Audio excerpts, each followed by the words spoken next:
우리가 주님께로 올라가는 거는 주님과 함께 이 땅에 내려오기 위해서 천국 가는 거예요. 근데 여러분 이런 여정에 대해서 여러분 알아야 됩니다. 이게 데살로니가 후서에 나오는 이야기라니까요. 초신자 같은 사람들에게도 고난 중에 있는 성도들에게 반드시 바울이 알고 있으라. 그래야 미혹되지 않는다. 종말에 대해서. 그런 이야기를. 그래야 우리가 1992년 10월 28일 날 주님 온다고 막 그때 이장님 씨가 공가를 쳤지 않습니까? 계시 받았다고 해가지고. 그런데 안 넘어가는 거예요. 꿈으로나 계시로나 받았다고 해가지고. 그러니까 미혹되지 않는 거예요. 이것만 알고 있어도. 저 그리스도가 오지도 않았는데 종말이 온다는 거예요. 공갈 치는 거 봐라 지금. 아니 이스라엘의 성전에 저 그리스도가 들어가가지고 지가 하나님이라 하고 거기다가 우상을 세워가지고 멸망에 가정한 것을 세워가지고 저 그리스도 형상을 만들어가지고 김일성 형상처럼 그렇게 하고 나서 다음에 주님 온다고 했는데 아직 이스라엘의 성전도 안 만들어졌는데 저 그리스도도 아직 오지 않았는데 멸망에 가정한 것도 아직 세워지지 않았는데 그리스도가 온다고 하는 게 거짓말 치는 거 봐라 지금. 그렇게 여러분 단호하게 그냥 이야기할 수 있어야 되는 거예요.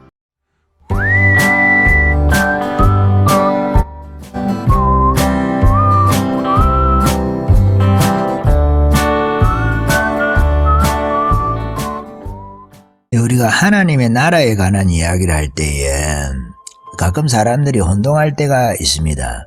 물론 하나님의 나라라는 것은 하늘에 계시죠. 하나님께서 하늘에 계시기 때문에 하늘에 계신 그 하나님의 나라가 땅에도 임한다는 거예요. 땅에도 임하는데 우리가 주기도문 이야기를 할 때 하늘에서 이루어진 같이 땅에서도 이루어지리다 이렇게 할 때에 그것이 그냥 우리가 성령이 충만해가지고 교회가 확장이 돼가지고 하나님의 나라가 그와 같은 방식으로 아주 기초적인 것이죠. 하나님의 나라의 시작은 그렇게 되는 것입니다. 예수님께서 오셔가지고 성령의 권능을 가지고 귀신을 쫓아내고 병든 자를 고치고 이렇게 하는 것도 하나님의 나라가 임하는 것이라고 말씀하시잖아요. 성령이 충만해가지고 그렇게 하는데 그것이 하나님의 나라의 시작이라는 거예요. 시작인데 계속 그렇게만 되느냐.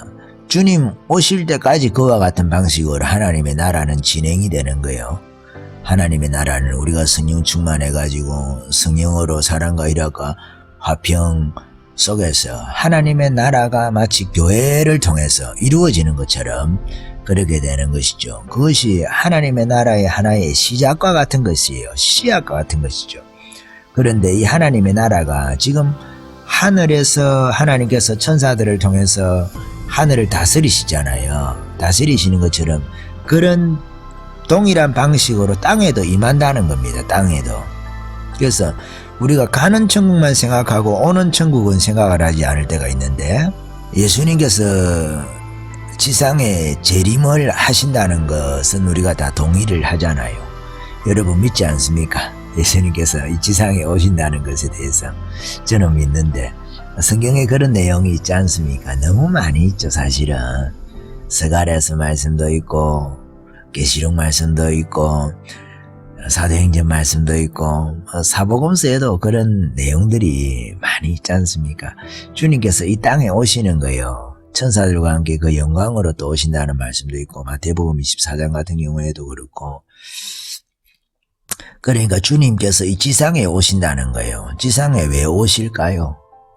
우린 천국으로 가야 되는데 왜 주님께서 지상으로 오시지? 우리가 몸을 주님께서 부활시킬 필요가 없잖아요. 사실은 하늘에서만 천국이 이루어진다고 하면은 하늘에 살 건데 몸이 뭐가 필요합니까? 물론 예수님께서도 그 몸을 입고 천국 가셨으니까 하늘나라에 부활한 몸으로 가셨기 때문에 그 부활한 몸이 하늘에서도 역할이 있고 필요할지도 몰라요. 그렇지만은 궁극적인 목적은 그게 아니지 않습니까? 궁극적으로 1차적인 목적은 하나님께서 이 땅을 새롭게 할 때에 완전하지는 않지만 어떻게 보면 천년왕국이라는 것은 그 천년왕국에 사망이라는 것이 있거든요. 스가랴서 이런 말씀을 보면은 재앙도 있어요. 천년왕국에는 하나님께서 초막절을 지키러 올라오지 않는 이방 민족들에 대해서는 그 재앙을 내리시기도 해요. 재앙이라는 게 뭐냐면 비가 오지 않게 하는 건데 그렇게 표현이 되어 있어요. 그렇게 표현이 되어 있는데 그걸 문자적으로 그냥 우리가 이해한다고 할 때에 천년왕국에서는 주님께서 확실하게 공의의 왕으로서 권세를 가지신 왕으로서 천년왕국을 다스리신다는 거예요. 천년왕국이라는 것이 이 지상에 메시아 왕국이라는 거예요. 이스라엘 사람들이 그렇게 기다리던 다윗 왕국 있잖아요. 그 메시아 왕국이 교회를 통해서 이루어지는 거예요. 교회를 통해서. 그렇지만 이스라엘 나라는 회복이 되는 거죠. 이스라엘 나라는 그 나라 자체로 회복이 되는 겁니다. 교회를 제외시켜 놓고 세상에 여러 나라들이 함께 공존하고 있다고 할 때에 이 이스라엘 나라가 제일 강력한 거예요. 이스라엘 나라가 제일 강력한 거죠. 이 아브라함의 민족이라는 것이 제일 씨도 많겠고 뭐 그런 말씀들 이사야에서 말씀해도 있잖아요. 작은 자가 천을 이루고 뭐 약한 자입니까? 그 강국을 이룰 것이다 이런 말 있잖아요. 그죠? 그런 것처럼 그런 시대가 천년왕국이 오는 거예요. 예? 우리가 그것을 너무 또 영적으로 사람들이 이해를 하는데 실제적으로 뭐 사자굴에 손 넣고 독사굴에 손 넣고 어린 양과 사자들이 뛰노는 그런 뭐 여호와 정인에서 언제 그 이야기를 많이 하니까 여호와 정인에서 14만 4천 이야기를 하면서 계시록 하고 엮어가지고 이제 천국에는 사람들이 다 차가지고 지상에서 우리가 여호와의 왕국을 이루어야 된다 하면서 여호와의 정인에서 열심히 포교를 하지 않습니까? 근데 일면 한편으로는 맞는 이야기예요. 천년왕국이라는 것이 지상왕국이라는 측면에서는 맞는 이야기다 말씀이에요. 지상에 주님께서 하나님의 나라를 이루시거든요. 지상에. 그러니까 천년이라는 것이 있기 위해서는 연월일시가 있어야 되잖아요. 예? 하나님께서 큰 광명하고 하늘의 작은 광명, 그러니까 태양하고 달을 만들어가지고 그걸 가지고 연한을 정하신다고 했잖아요. 창세기의 말씀에 보면은 1장에 보면은 그런 말씀이 있으니까. 그러니까 이 하늘, 이 땅, 바다, 강 조금 새롭게 하셨겠죠. 주님께서. 그렇게 해가지고 100세가 되지 못해서 죽은 자는 뭐 저주를 받은 자라는 이야기처럼 그러니까 다 오래 사는 거예요. 사람들이 천년을 그냥 예사롭게 살 수 있는 건강하게 살 수 있는 그런 시대가 온다는 거예요. 물론 이제 믿어가지고 우리가 죽어서 부활한 사람들은 그런 게 해당 사항이 안 되고 우리는 부활한 몸이니까 부활한 몸으로서 우리들은 왕노릇하는 것이고 그 자리에서 그렇지만 육신으로 번성하는 그들하고 따로 구분되어져 있는 지역에 살겠죠. 이방인의 뜰하고 성전하고 성소가 있듯이 하나님께서 구분해서 그렇게 살게 할 거예요. 살게 하는데 천년왕국에서는. 그런데 그런 세상이 있다는 거예요. 여러분. 이 땅에서 천년의 기간이 있다. 그것이 이스라엘 사람들이 기다리던 구약 사람들이 그렇게 기다리던 그 메시아 왕국입니다. 다윗 왕국이고 선지자들이 구약의 이사야서라든지 에스겔서라든지 스가랴서라든지 이런 말씀에서 이야기하고 있는 다니엘서에서도 그런 말씀을 하고 있는 것이죠. 그래서 우리가 천국에 대해서 이야기를 할 때 내가 죽어서 가는 곳만 항상 생각을 하는 거예요. 물론 그것이 맞고 그것도 중요하죠. 우리가 예수 믿어서 천국 가는 게 중요한데 그러나 우리가 부활에 관한 소망, 바울도 마찬가지죠. 부활에 관한 소망, 이 이스라엘 나라를 회복하시는 것에 관해서 물론 자기의 민족적인 거지만은 그것이 곧 천년의 지상왕국과 관련이 바로 있거든요. 그 부분에 대해서 반드시 우리가 신앙적으로 한번 확인을 하고 가야 된다. 부활이죠. 부활. 영원한 심판과 관련되어져 있는. 그렇다고 천년왕국 끝나고 나서 또 부활한 우리들이 또 다르게 뭐 지옥 간다든지 이런 일이 있다는 것이 아니라 하나님께서 천년의 왕국을 통해 가지고 지상의 사람들이 깨미처럼 바글바글한 이 지구 위에 인류가 가득한 있잖아요. 그죠? 그런 천년의 시대를 한번 만든다는 거예요. 아브라함에게 이야기한 바다 모래같이 하늘의 별과 같이 너의 자손이 많아지겠다 한 이스라엘 민족이 그 주류가 됩니다. 주류. 그렇습니다. 그럼 스가랴서 14장이나 스가랴서 말씀에 대한 해석이 여러 가지가 될 수도 있겠지만은 저는 그렇게 믿고 있습니다. 그러니까 예수님께서 그런 말씀 하시잖아요. 예수님께서가 아니고 천사들이 한 이야기인데 사실은 예수님께서 저희가 모여 있을 때에 사도행전 1장에 보면은 성천을 하잖아요. 성천을 500명 정도가 봤다고 하죠. 거기가 감람산이거든. 감람원이라고 하기도 하고 감람산이라고도 하는데 그 같은 표현이에요. 그 중턱에 게세마네 동산이 있는 거예요. 감람산 중턱에, 그러니까 예루살렘 서쪽이죠. 거기가 예루살렘 서쪽에 산이 감람산이에요. 예루살렘 남쪽에는 시온산이 있는 거예요. 너무 잘 알죠. 우리가 시온의 영광이 빛나는 아침 할 때 그 시온산. 시온산은 예루살렘 성전이 있는 그 산이다.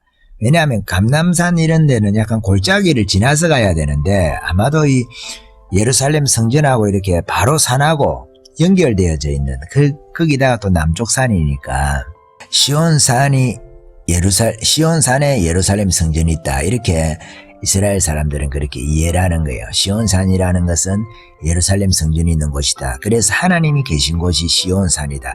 이렇게 이해를 하는 거예요. 시온이라는 것은 다윗이 빼앗은 산이죠. 거기다가 예루살렘 성전을 만드는 거죠. 예수님께서 다윗처럼 전쟁을 해가지고 이 세상을 다시 빼앗아가지고 거기다가 예수님께서 계시는 그 수도를 만드신다. 그런 의미가 아마 그 뜻에 있는 것 같아요. 제가 이렇게 그냥 해석할 때. 그 과정으로 보면은 그렇게 이해할 수 있지 않습니까? 그것이 영적인 의미하고도 부합한다. 실제적으로 역사 안에 있었던 다윗을 통해서 있었던 그 산을 취하고 거기다가 예루살렘을 만들고 예루살렘 성전을 만들고 그게 원래 멜기세덱 있잖아요. 살렘 왕이라고 말하는 멜기세덱이 다스리던 그 지역이라고 합니다. 그러니까 이게 일맥상통하지 않습니까? 여러 가지로. 그래서 그 산을 시온산이다. 우리가 이야기를 할 때. 그러니까 예루살렘을 대표하는 산은 물론 감람산에서 주님 성전하셨지만 감람산이 높으니까 감람산이 상당히 높거든요. 해발 600m가 넘어가요. 그러니까 650m가 넘어갑니다. 80m라 카드나. 그게 꽤 됩니다. 그게. 그러니까 감람산에서 이렇게 쳐다보면 예루살렘이 보이는 거죠. 예수님께서 마태복음 24장 같은 경우에도 감람산에서 강화를 하셨어요. 종말에 관한 말씀 있잖아요. 그거는 감람산에서 예루살렘을 바라보면서 주님께서 하셨던 거예요. 낮에는 예루살렘에서 마지막에 유월절 가까울 때 낮에는 예루살렘에서 주님께서 말씀을 전가하시고 저녁에는 감람산이라 하는 곳에 가서 제자들하고 그 쉬면서 말씀을 나누시는 거예요. 예루살렘 바라보면서 거기서. 그러니까 주님이 그 자리에서 성천하시고 주님이 그 자리로 다시 온다는 거거든요. 사도행전에 보면 그런 말씀을 우리가 잘 알 수가 있어요. 감람산에서 예수님께서 500명이 보는 가운데서 올라가셨어요. 올라가가지고 구름이 저를 가리워서 보이지 않게 하거든요. 사도행전 1장 9절 말씀에 보면은. 근데 제자들이 자세히 하늘을 쳐다보고 있는 거예요. 근데 흰옷 입은 두 사람이 저희 곁에 서가지고 가로되 갈릴리 사람들아 어찌하여 서서 하늘을 쳐다보느냐. 너희 가운데서 하늘로 올리우신 이 예수는 하늘로 가심을 본 그대로 오시리라. 이렇게 되어 있는 거예요. 그러니까 감람산에서 올라가셨는데 주님께서 그 감람산에 다시 온다고요. 그 말씀을 지금 천사들이 와서 흰옷 입은 두 사람이 와가지고 증거를 해주는 거예요. 천사들이겠죠. 천사들이 아닌가. 혹시 에녹과 엘리야가 와서 이야기를 해줬나. 그건 잘 모르겠는데 어쨌든 흰옷 입은 두 사람이 저희 곁에 서가지고 그 500명한테 이야기를 해준 거예요. 500명이 다 본 거예요. 그거를. 두 사람이 이야기를 다 들었던 거예요. 참 대단하죠. 이 영적인 세계라는 게. 실제로 여러분 여러 사람들이 그냥 천사를 그냥 한 번에 볼 수가 있는 거예요. 이런 식으로. 영적인 세계라는 게 그런 거예요. 여러분들이 경험하지 못했다고 해가지고 이런 세계가 없는 것이 아닙니다. 에스겔이 경험한 그런 세계, 다니엘이 경험한 그런 세계가 있는 거예요. 실제적으로. 천사들이 움직이고 천사들이 와서 감옥 문을 열어주기도 할 때도 있고 천사들이 덩치가 막 큰 천사들도 있지 않겠어요? 군대처럼 그런 천사들도 있고 약한 천사들도 있고 천사들도 다 위계가 있으니까 귀신도 마찬가지고 귀신도 센 놈이고 약한 놈이 있고 무리 끼리끼리 몰려다니는 거 좋아하는 것도 있고 또 꼬다이 좋아하는 귀신도 있고 여러 질입니다. 귀신이라는 것도 천사도 마찬가지인 거예요. 그러니까 그런 측면에 있어 가지고 여러분 감람산이라는 것이 상당히 중요합니다. 스가랴서 말씀에서도 그의 발이 감람산에 설 것인데 감람산이 동에서 서까지 쫙 이스라엘 저 끝까지 갈라지는 거예요. 그 지역이. 그렇게 해서 아주 넓은 평원이 되는 거예요. 넓은 평원이. 아마 전 세계 사람들이 다 모여가지고 초막절을 지켜도 될 정도로 그렇게 일주일 동안인가 초막절을 하지 않습니까? 그 정도로 넓은 지역으로 감람산 거기가 평원이 되는 거예요. 앞으로 예수님께서 지상에 오실 때에 이 지상에도 큰 변동이 있거든요. 지각 변동이 한번 일어난단 말입니다. 노아 홍수 때 지각 변동이 있었던 것처럼 그것을 역으로 아마 다시 지각 변동이 있을지 모르겠어요. 역으로 다시 에덴 동산과 같이 그런 동산 유사한 형식으로 천년왕국이 지형이 변화되면서 새롭게 만들어진다는 거예요. 근데 그 중심에, 천년왕국의 그 중심, 땅의 중심에 그 예루살렘이 있다는 거예요. 감람산이 있다는 겁니다. 수도가 되는 거죠. 거기에 여호와께서 계신 거예요. 거기서 지성소를 정하시고 예배를 받으실지도 모르겠죠. 그렇지만 어쨌든 예수님께서는 그곳에 계시다는 거예요. 만왕의 왕, 만주의 주로. 그것이 여러분 우리가 종말에 관한 이야기입니다. 우리가 주님께로 올라가는 거는 주님과 함께 이 땅에 내려오기 위해서 천국 가는 거예요. 그러니까 주님께서 계시록 같은 경우에도 마찬가지고 계시록 20장하고 19장 이런 말씀을 보면 예수님께서 지상에 재림하는 거예요. 지상에 재림해가지고 지상의 군대를 다 멸망시켜버리잖아요. 그 입에서 나오는 기운으로.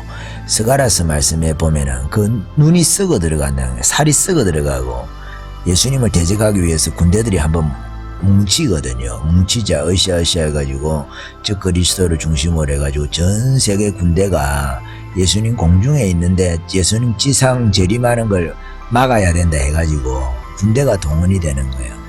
지상에 재림하지 못하도록. 그러면은 감람산에 온다는 걸 누구나 다 알 것인데 저 그리스도도. 그러니까 이스라엘에 오지 못하도록, 예루살렘에 오지 못하도록 저 그리스도의 군대가 동원이 됩니다. 이 군대를 예수님께서 간단하게 그 입의 기운으로 계시록 말씀에 따라서 하면은 그 입에서 나오는 금으로 정리를 하고, 스가랴서 말씀에 보면은 그 군대들이 살이 썩어 들어가는 거예요. 눈이 속에서 썩고, 그래서 새들이 와서 그 시체를 먹는 그런 일들이 마지막 종말 아마겟돈 전쟁에서 벌어진다는 것입니다. 근데 여러분 이런 여정에 대해서 여러분 알아야 됩니다. 이게 데살로니가 후서에 나오는 이야기라니까요. 바울이 간단하게 하면서 지나갔던 그 지역이 데살로니가 성도들인데 그 초신자 같은 사람들에게도 고난 중에 있는 성도들에게 반드시 바울이 알고 있으라. 그래야 미혹되지 않는다. 종말에 대해서. 그런 이야기를. 그래야 우리가 10월 28일 날 1928년 1928년이란다. 1992년 10월 28일 날 주님 온다고 막 그때 이장님 씨가 공가를 쳤지 않습니까? 계시 받았다고 해가지고. 그런데 안 넘어가는 거예요. 꿈으로나 계시로나 받았다고 해가지고. 그러니까 미혹되지 않는 거예요. 이것만 알고 있어도. 저 그리스도가 오지도 않았는데 종말이 온다는 거예요. 공갈 치는 거 봐라 지금. 아니 이스라엘의 성전에 저 그리스도가 들어가가지고 지가 하나님이라 하고 거기다가 우상을 세워가지고 멸망에 가정한 것을 세워가지고 저 그리스도 형상을 만들어가지고 김일성 형상처럼 그렇게 하고 나서 다음에 주님 온다고 했는데 아직 이스라엘의 성전도 안 만들어졌는데 저 그리스도도 아직 오지 않았는데 멸망에 가정한 것도 아직 세워지지 않았는데 저 그리스도가 온다고 하는 게 거짓말 치는 거 봐라 지금. 그렇게 여러분 단호하게 그냥 이야기할 수 있어야 되는 거예요. 우리가 제가 옛날에 다미성교 사람하고도 많이 싸웠습니다. 저는 막 싸움하는 걸 좋아하지도 않는데 다미성교회 하는 사람들하고도 싸워. 내가 정명석이라고 또 있어요. 이단. 그 이단 교회 가가지고 우리 청년 둘이가 막 그거 가서 청년이 아니지. 청년이 아니고 막 학생 둘이가 거기 가서 막 성경원 한다 해가지고 제가 거기 찾아갔지 않습니까? 제가 거기 찾아가가지고 그 사람들하고 막 한판 하고 그랬어요. 제가 옛날에는. 여자들 독합디다 거기에. 이 여자들이 막 남자들은 막 별거 아닌데 여자들이 더 무섭더라고. 이단에 그 하는 사람들 아주 독합니다. 독기가 많아가지고 아이고 그 여자들이 섬찟섬찟해요. 그 빠진 사람들은 얼마나 충성도가 대단한지 참 어찌 보면은 우리 예수 믿는 사람들도 그래야 된다는 생각도 들기도 하고 그게 다 종말론하고도 다 관련이 있지 않습니까? 그러니까 여러분 이런 것을 알면은 그런데 우리가 빠지지 않는다는 거예요.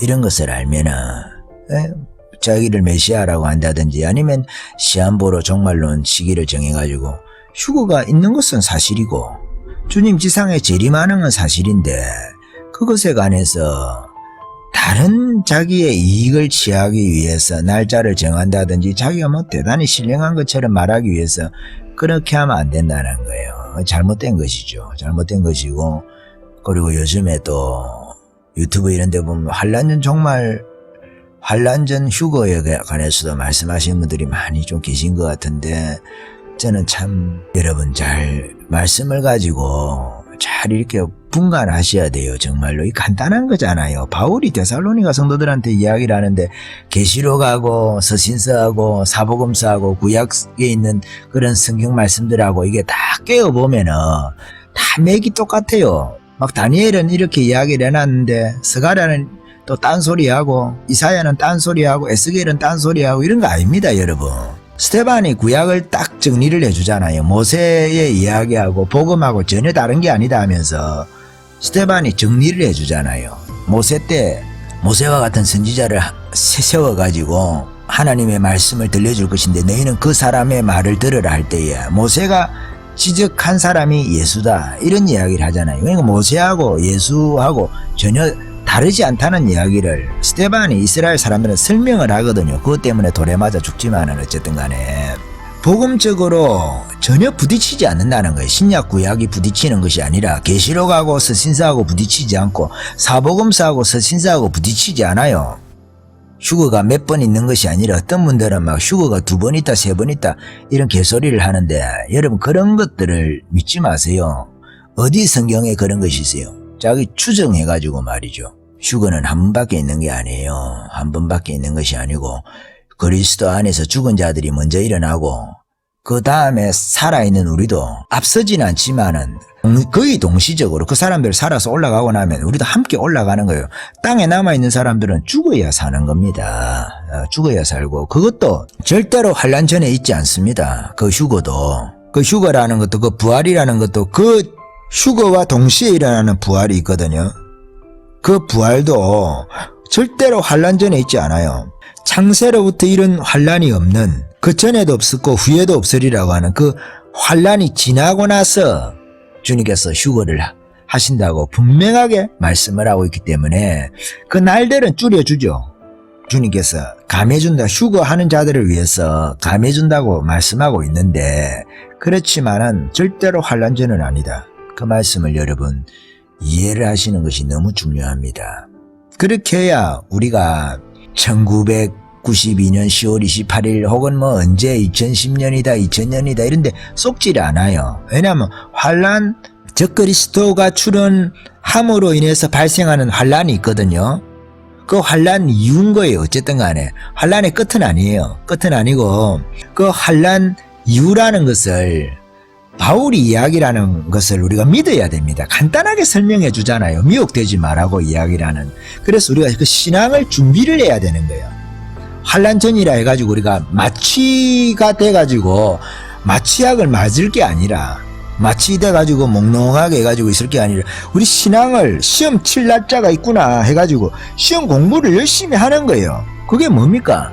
기도하는 거예요. 깨어서 예수님께서 정말 준비하는 거는 딴 거 없습니다. 깨어서 기도하라는 거예요.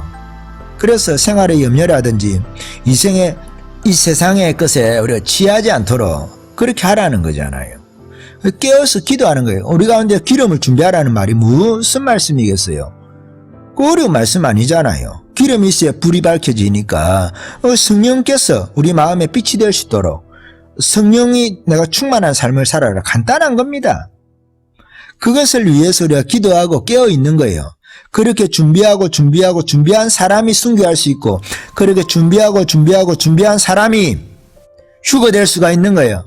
어떤 사람들은 보면은 막 수련회 가서 은혜 받아가지고 이제는 내가 주를 위해서 죽을 수도 있겠다 하면서 하루 금식도 못해. 자기의 이익을 위해서 크게 다투기도 한다든지 예를 들어서 그거 자기 하나 못 죽이면서 내가 정말 주를 위해서 순교하겠다 이 말은 있을 수가 없는 이야기예요. 내가 나를 진리 안에서 우리가 담대해야 될 때는 또 담대하고 이겨내야 될 때는 이겨내야 되고 그런 것이 우리가 순교를 준비를 하는 거예요. 내가 지금 성령 안에서 내가 죽어가고 내가 성령 안에서 담대하지 못한데 담대하고 내가 성령 안에서 내가 또 포기해야 될 건 포기하고 이런 삶 속에서 그런 삶의 연속선상에서 순교라는 것이 오는 것이지 어느 순간에 내가 없던 믿음이 생겨가지고 순교하는 게 아니란 말씀이에요. 신앙을 쌓아서 가는 거예요. 쌓아서 연속선상에 우리의 삶이라는 것이 순교의 연속선상에 있어야 된다는 말이에요. 그래서 우리가 깨어서 기도하고 말씀 안에서 사는 거예요. 자랑할 필요가 없는 거예요.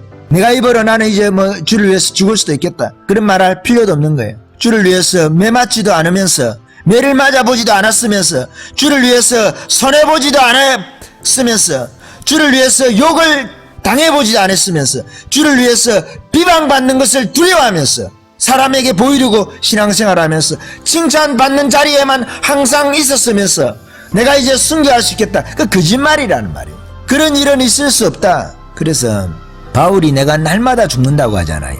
그런 매일같이 기도하면서 자신을 죽여가는 담대할 수 없는 상황에서도 내가 사자같이 담대하고 내가 말할 수 없는 상황에서도 말을 하는 거예요.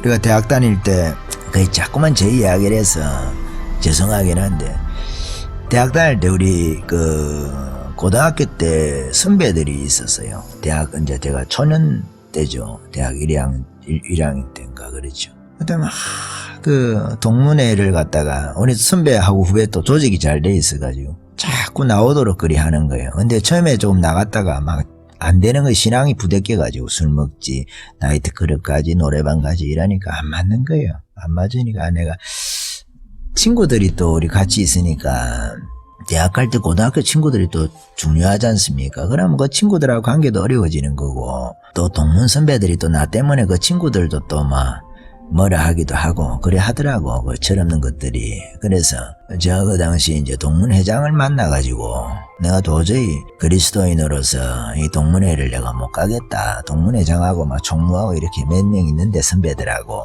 그 내가 커피숍에서 앉아가지고 학교에 교내 커피숍이 있거든요. 그래 내가 그 이야기를 좀 했어요.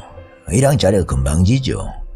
내가 마음에 평안이 없어가지고 도저히 내가 가시방석이라 가지고 영적으로 불편해서 동문회는 못 참석하겠다. 군대 갔다 온 선배들이지 나이도 많지. 우리에 비하면은 그 당시에만 해도. 내가 그 어린 것이 어리도 안 하지. 20살 되면 어린애가 아니잖아요. 세상도 바꾸기도 하는데 20살만 돼도. 그래 이제 그리 했어요. 그러니까 선배들이 난리가 나고 그랬죠. 네가 건방지고로 그래 하냐 하고 때리면 때리라 하고 내가 신고는 안 할게 그러고 좀 우리가 좀 그런 기질이 있어요. 그래가지고 그래도 우리 또 그 축구 잘하는 동문회장이 그 좀 약간 그거는 또 매너가 있대. 그래가지고 그래 낼로 한편으로 걱정을 해가지고 사회생활 하려고 그러면 동문도 다 필요하고 인맥이 다 필요할 낀데 그래가 사회생활이 되겠냐 앞으로 동문회 다 끊고 일절. 또 저희가 또 학교 들어갈 때는 좀 시험 점수를 좀 잘 받았었거든요. 어쩌다가 또 기도해주는 어머니 때문에 그랬었는데 그런저런 이야기를 하더라고. 그래 그게 괜찮다고 나는 그런 거 나는 개의치 않는다고. 그래 내가 우리 선배님 오늘까지만 내가 선배님 대접을 하고 제가 앞으로는 인사도 잘 안 할 기고 그래 저거는 없는 기다 우리 동문 아니다 생각하시고 그렇게 저를 여기세요. 저도 후배들한테 앞으로 그 선배 대접 안 받을 거고 저도 선배 대접 안 할 기고 그러니까 그렇게 알고 계시라고 하면서 이 웬 또라이가 하나 나왔다고. 그래 우리 친구들이 와가지고 뒤에 니가 니 때문에 우리까지 욕먹었다 그랬는데 그래도 우리 친구들이 좋아가지고 그런 기억이 납니다. 세상 자기네들 하고 싶은 거 가지고도 그거 안 하잖아요. 제가 말씀을 드리는 것은 여러분 이런 결단이 있어야 됩니다. 순교한다 하면서도 선배들한테 아니면 자기가 이야기해야 될 때도 겁이 나서 말 못하고 맨날 사람들한테 질질 끌리다니고 이러면서 뭔 순교가 있겠어요. 결단이 딱 있을 때는 있어야 되는 거예요. 아이고 한 대 때릴 것 같으면 한 대 때리고 한 대 맞고 그러면 그걸로 우리 퉁치는 걸로 하고 정리하자 하고 그럴 때도 있어야 되는 거예요. 여성분들은 그런 일들이 없겠지만 남자들은 그럴 수도 있잖아요. 욱하면 그럴 수도 있고 결례해도 신고 안 할 거니까 그런 정신도 있어야 되는 거예요. 제가 순교 이야기를 하면서 여러분 이런 이야기를 하는데 그것도 못하면 우리가 그런 조그마한 거 있잖아요. 조그마한 비방이라든지 사람들에게 내가 듣기 싫은 소리 듣는 거 있잖아요. 그런 것도 못하면은 우리가 신앙적으로 항상 밀려나는 거죠. 그 사람들은 나를 땡겨가려고 하고 술도 같이 먹자 하고 그렇게 하는데 언제까지 내가 그거 끌려 땡길 수는 없지 않습니까? 처음에 몰랐을 때는 동문회 가서 내가 전도도 되는갑다 하고 뭐 그래 하는데 그렇게 안 되지 않습니까 그게. 그러니까 저는 그때 어린 나이지만은 그런 결단이 참 잘했다고 생각을 한 사람이에요. 어떤 사람들이 보면은 지금 뭐 사회생활도 못하고 뭐 저한테 그렇게 말씀하실 수도 있는데 자기 신앙이죠. 그거는. 나는 그렇게 생각했어. 나는 그렇게 결단했다는. 여러분들 중에 또 그렇지 않은 분들도 있겠죠. 뭐 영향력을 행사할 수 있는 위치에 있는 분들은 전도 하시고 그럴 수도 있는지 모르겠지만 저는 그것이 그 당시에 불가능하다고 판단을 했어요. 내가 나를 지키는 것이 중요하지 그 사람들한테 영향을 미치는 것은 그게 불가능하다고 생각을 했기 때문에 저는 그렇게 결단을 한 겁니다. 그래서 여러분 순교라는 것은 멀리 있는 것이 아니라 내가 결단하는 것에 있는 거예요. 내가 하나씩 결단을 해가는 그것도 못하면은 내가 지금 한 대 얻어 터지는 것도 무서운 사람이 내가 지금 뭐 10만 원 손해보는 것도 무서워 가지고 벌벌벌 떠는 사람이 무슨 그 순교에 대해서 이야기를 할 수가 있겠습니까? 추상적인 게 아니라니까요. 순교는 항상 삶의 연속선상에 있는 거예요. 신앙의 연속선상에 있는 거예요. 내가 지금 기도하면서 내 자신, 육신을 죽이지 못한다고 하면은 순교는 요원할 수도 있는 거예요. 순교는 우리에게는 상관이 없는 일일 수도 있단 말이에요. 그렇지만 우리는 그 그리스도의 십자가를 본받아서 십자가의 그 피를 내 손에 묻혀서 말이죠. 내가 그것을 담기를 원한다고 할 때에 우리가 그런 결단이 있어야 되는 거예요. 항상 신앙에 결단이 있어야죠. 기도하는 결단이 있어야 되고 기도하는데 누가 막 뭐 대도 안 하는 조롱을 한다고 해가지고 조롱이 무서워가지고 입을 쳐닫고 있으면 안 된단 말이에요. 방언도 마찬가지고 부르짖어 기도하는 것도 마찬가지고 기도해야 되고 그래서 그것이 내가 죽는 거예요. 성령께서 사는 거 성령께서 하라는 대로 성령께서 용감하게 하라고 하면 내가 용기를 내보는 거예요. 그건 나를 죽이는 거거든. 성령께서 내 가운데 하라고 하는 대로. 그리고 우리가 특별하게 이 시대는 뭐가 중요합니까? 용기가 필요하거든. 진리 안에서 담대한 것이 필요한 거예요. 이 시대는 다 사람들이 막 도덕책처럼 살라고 하니까 다 칸트의 후회가 너무 많아. 요즘에는 자기 마음에 얼마나 빛나는 별을 갖고 양심의 도덕성을 갖고 사는지 모르겠지만 성령의 별빛에 비하면 아무가 아닌 거예요. 도덕이라는 건 율법하고 똑같은 거예요. 쓰레기 같은 겁니다, 여러분. 실제적으로 우리가 영적으로 사는 삶이 가장 하나님 안에서 주님께서 원하는 신의 성품에 참여할 수 있는 길입니다. 신의 성품이라 해가지고 또 이렇게 온유한 것만 이야기를 하는데 온유함이라는 것이 강한 거예요. 강한 거 여러분. 부드러운 것만 있는 것이 아니고 예수님같이 온유한 분이 어디 있습니까? 그렇지만 예수님께서는 얼마나 담대하십니까? 죽음 앞에서도 자신이 입을 닫아야 될 때는 닫고 말씀해야 될 때는 반드시 두려워하지 않고 말씀을 하시잖아요. 그리고 진리 앞에서도 그와 같은 저와 여러분이 되셨으면 한다 하는 말씀을 드립니다. 제 이야기를 드리는 것은 여러분 시험 들라고 제가 그런 말씀을 드리는 것이 아니라 우리가 신앙생활에 있어가지고 결단이 중요하다는 거예요. 그것이 순교하고 연결되어 있는 그 길이에요. 길. 그 길에 있지 않으면서 자기가 목적지에 가서는 그것을 할 수 있는 것처럼 우리가 말할 수는 없는 거거든요. 그래서 그런 말씀을 잠깐 드립니다. 여기까지 할까요?